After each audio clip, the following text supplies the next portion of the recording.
అందరికీ నమస్కారం అండి. ఈరోజు జగన్మోహన్ రెడ్డి గారి పాలనలో రాష్ట్రంలో ఇప్పటికే వ్యవసాయ రంగం కానీ నీటిపారుదల రంగం కానీ రోజు రోజుకి కూడా దిగజారిపోతూ ఉన్నటువంటి పరిస్థితి. ఈ అసమర్థుడైనటువంటి అవినీతిపరుడైనటువంటి ముఖ్యమంత్రి కేవలం తన అక్రమ ఆర్జన కోసం, అక్రమ ఆర్జన ద్వారా సంపాదించినటువంటి సంపదని నిలుపుకోవటం కోసం రాష్ట్రం యొక్క ప్రయోజనాలని అడుగడుగునా తాకట్టు పెడుతూ వస్తున్నటువంటి పరిస్థితి రాష్ట్రం అంతా కూడా గమనిస్తూ ఉంది. ఈరోజు ముఖ్యంగా నిన్నటి నాడు కేంద్ర క్యాబినెట్లో ఏదైతే కృష్ణా రివర్ బోర్డు మేనేజ్మెంట్ ఏదైతే ఉందో కేఆర్ఎంబి,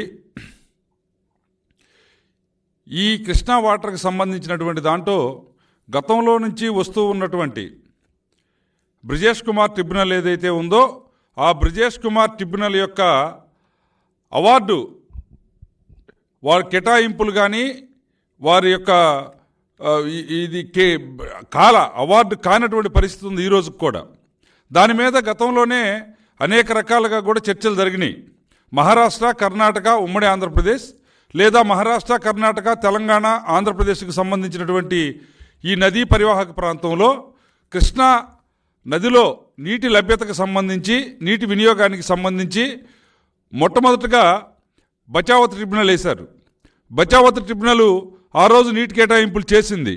ఆ బచావత్ ట్రిబ్యునల్ యొక్క కేటాయింపుల ప్రకారం ఉమ్మడి ఆంధ్రప్రదేశ్కి 811 టీఎంసీల నీటిని నికర జలాల కింద వాడుకునే దానికోసం అవకాశం కల్పించారు. తర్వాత వచ్చినటువంటి ప్రభుత్వాలు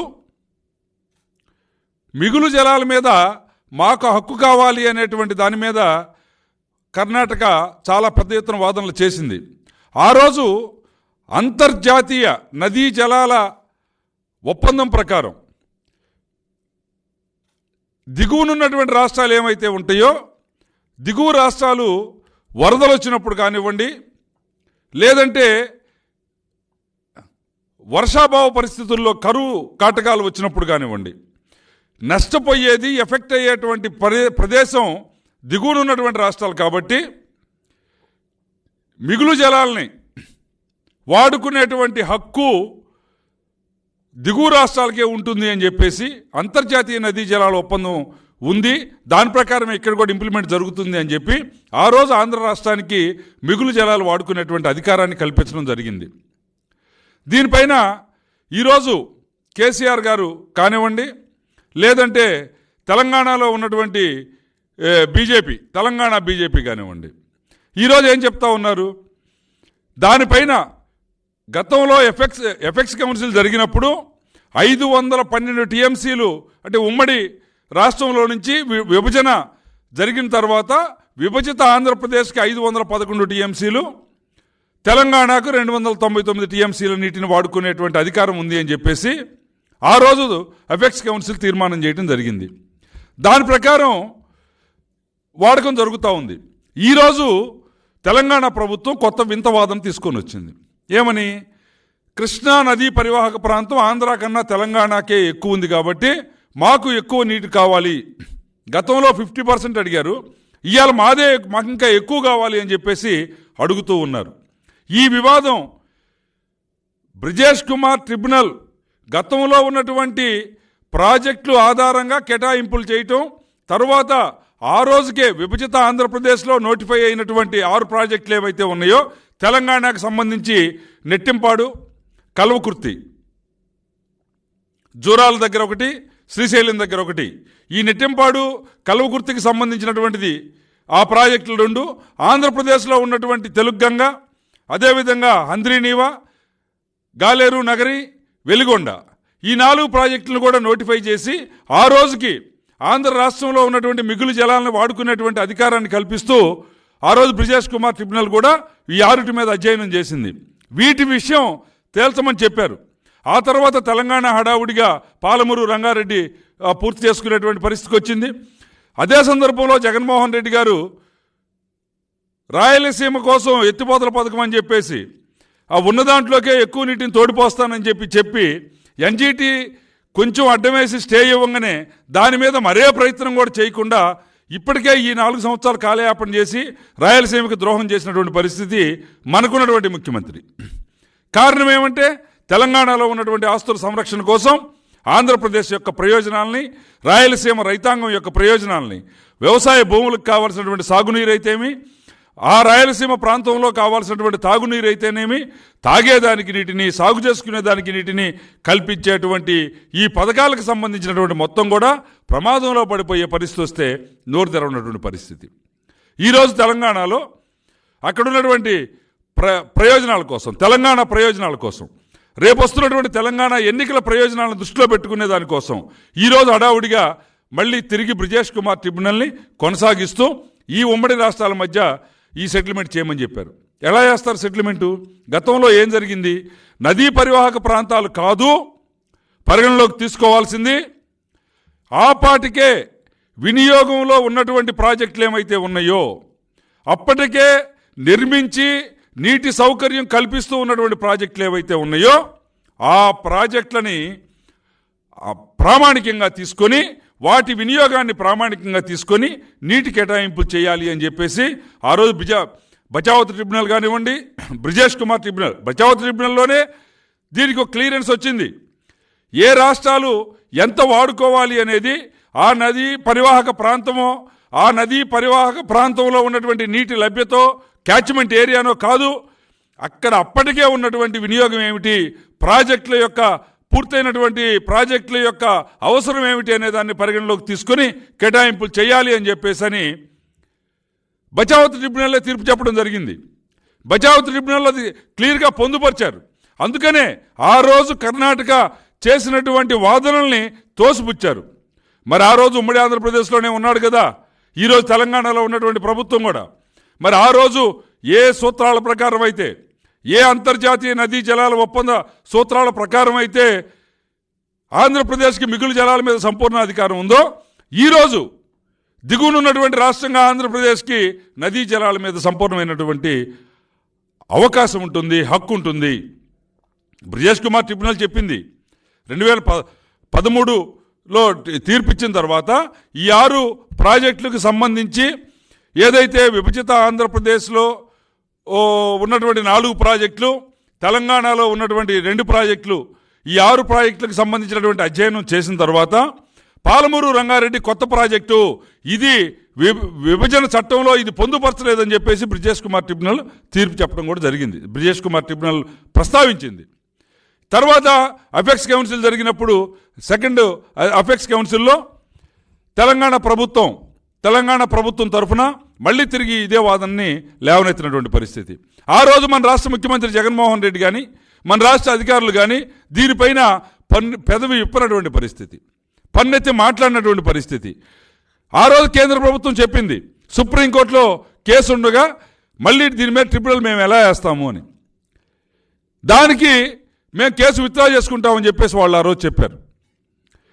ఒక అవార్డు, ఒక ట్రిబ్యునల్ 4 రాష్ట్రాలకు సంబంధించినటువంటి నదీ పరివాహక ప్రాంతం నదీ జలాల మీద ఒక విభజిత రాష్ట్రం వరకే ట్రిబ్యునల్ వేయమని చెప్పేసి వాళ్ళు అడగటం, ఈరోజు స్వార్థ ప్రయోజనాల కోసం క్యాబినెట్లో ఈ నిర్ణయం చేయటం, ఇది ఆంధ్రప్రదేశ్లో ఉన్నటువంటి రైతాంగానికి, ఆంధ్రప్రదేశ్లో ఉన్నటువంటి తాగునీటికి గొడ్డలు పెట్టు లాంటిది. ఈరోజు ఇదే ట్రిబ్యునల్ ముందుకు వచ్చేసి ఏదైతే తెలంగాణ ప్రభుత్వం వాదన చేస్తా వస్తుందో, ఆంధ్రప్రదేశ్ కన్నా మాకే ఎక్కువ నీటి వాటా కావాలి అని చెప్పేసి వాదన ఏదైతే ఉందో, ఈ వాదన ఈరోజు ట్రిబ్యునల్ ఒక అసంబద్ధంగా 4 రాష్ట్రాల మధ్య ఉన్నటువంటి నదీ జలాలకు సంబంధించిన అంశంలో 2 రాష్ట్రాలకే పరిమితం చేసి ట్రిబ్యునల్ వేయటం వెనక మాల రేపు వచ్చేటువంటి ట్రిబ్యునల్లో ఈ అంశాల ప్రస్తావనకు వచ్చినప్పుడు తెలంగాణ ప్రభుత్వం ఖచ్చితంగా కూడా ఆంధ్రప్రదేశ్ ప్రజానీకం యొక్క, ఆంధ్రప్రదేశ్ భూముల యొక్క ప్రయోజనాలను పరిగణలోకి తీసుకునేటువంటి అవకాశమే లేదు. దాన్ని కాపాడుకోవాల్సినటువంటి బాధ్యత ఈ రాష్ట్ర ముఖ్యమంత్రికి, ఈ రాష్ట్రాన్ని ఈరోజు ముఖ్యమంత్రిగా ఉన్నటువంటి జగన్మోహన్ రెడ్డిది ఆ బాధ్యత తీసుకోవాల్సిన అవసరం ఉంది. తెలంగాణ ఇప్పటికే వాదన చేస్తూ ఉంది. ఏమని? ఏదైనా సరే నదీ పరివాహక ప్రాంతంలో ఉన్నటువంటి ప్రాజెక్టులు, నదిని ఆనుకొని ఉన్నటువంటి ప్రాజెక్టులకు మాత్రమే కేటాయింపులు చేయాలి. కానీ ఎక్కడో ఉన్నటువంటి గాలేరు నగరి, తెలుగు గంగ, హంద్రీనీవా, వెలుగొండ ఈ ప్రాజెక్టులకి నీటిని కేటాయించేటువంటి అవకాశం లేదు అని చెప్తా ఉంది. రేపు ఈ ట్రిబ్యునల్ కనుక ముందుకు పోయేటట్టయితే, ఈ కమిషన్ కనుక ముందుకు పోయి రేపటి నాడు ఒక నివేదిక తయారు చేసేటట్టయితే ఖచ్చితంగా కూడా రాయలసీమ మొత్తం ఎడారిగా మారిపోయేటువంటి పరిస్థితి ఉంది. రాయలసీమలో తాగునీటికి కూడా కరువు కాటకాలు విలయతాండవం చేసేటువంటి అవకాశం ఉంది. దీన్ని ముఖ్యమంత్రి మరి ఆలోచించాడో ఆలోచించలేదో, లేకపోతే తన అవసరాలకి ప్రజలు ఇంత సుఖశాంతులతో ఇంత ఉన్నత ప్రమాణాలు కలిగినటువంటి జీవనాన్ని కొనసాగిస్తే తన ఫ్యాక్షన్కి తన అవసరాలకు ఉపయోగపడేటువంటి గ్యాంగులు లేకుండా పోతున్నాయని భయపడ్డాడో నోరు విప్పటం లేదు. అక్కడ భూములు పంటలు పండితే, అక్కడ పిల్లలు చదువుకుంటే, జగన్మోహన్ రెడ్డి ముఠాలో హంతక ముఠాల్లో జనం తగ్గిపోతున్నారు, అందుబాటులో ఉండటం లేదు.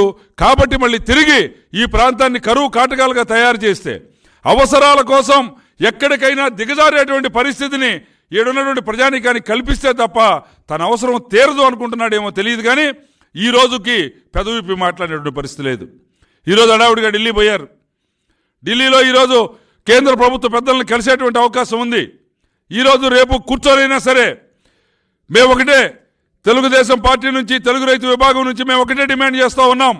ఈరోజు బాధ్యత కలిగినటువంటి ముఖ్యమంత్రిగా అవతల ప్రభుత్వాలు ఏ విధంగా అయితే వాళ్ళ రాష్ట్ర ప్రయోజనాల కోసం హక్కుల్ని కూడా కాలరాసి ఒత్తిడి చేసి మా ప్రయోజనాలు నెరవేర్చమని చెప్పేసి ఒత్తిడి చేస్తూ ఉన్నాయో, లాబియింగ్ చేస్తూ ఉన్నాయో, అదేవిధంగా ఈరోజు ఒక బాబాయ్ హత్య కేసులో లాబియింగ్ జరిగినట్టు, ఒక సిబిఐ ఈడీ కేసుల్లో లాబియింగ్ చేసుకున్నట్టు, లేదా ఈరోజు వస్తున్నటువంటి ఈ అవినీతి ల్యాండు, శాండు, వైను, మైను వీటన్నిటిపైన వస్తున్నటువంటి అవినీతి కార్యకలాపాలన్నింటినీ కూడా బయటకు రాకుండా లాబియింగ్ చేసుకుంటున్నట్టు, లాబియింగ్లో దిట్టగా పేరుగాంచినటువంటి వైసీపీ ముఠా, దాని నాయకుడిగా ఉన్నటువంటి జగన్మోహన్ రెడ్డి ఈరోజు దీనిపైన స్పందించాల్సినటువంటి అవసరం ఉంది. తక్షణమే ఎఫెక్స్ కౌన్సిల్ ఏర్పాటు చేయించాలి. ఎఫెక్స్ కౌన్సిల్ ఏర్పాటు చేయటమే కాదు, దాంట్లో ఈ ప్రతిపాదనను తిరస్కరించాలి, దీన్ని వ్యతిరేకించాలి, ఖచ్చితంగా ఎండగట్టాలి. ఈరోజు ఈ ట్రిబ్యునల్ పొడిగింపు ఈ అంశం పైన ఉభయ తెలుగు రాష్ట్రాలకు సంబంధించినటువంటి దాని మీద మళ్ళీ తిరిగి చర్చించే అవకాశం లేదు అని చెప్పేసి నిర్ద్వందంగా తిరస్కరించాలి.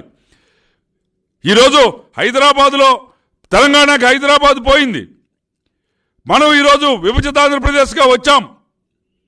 వచ్చిన తర్వాత మనం ఈరోజు హైదరాబాద్ను అడగడం కుదురుతుందా?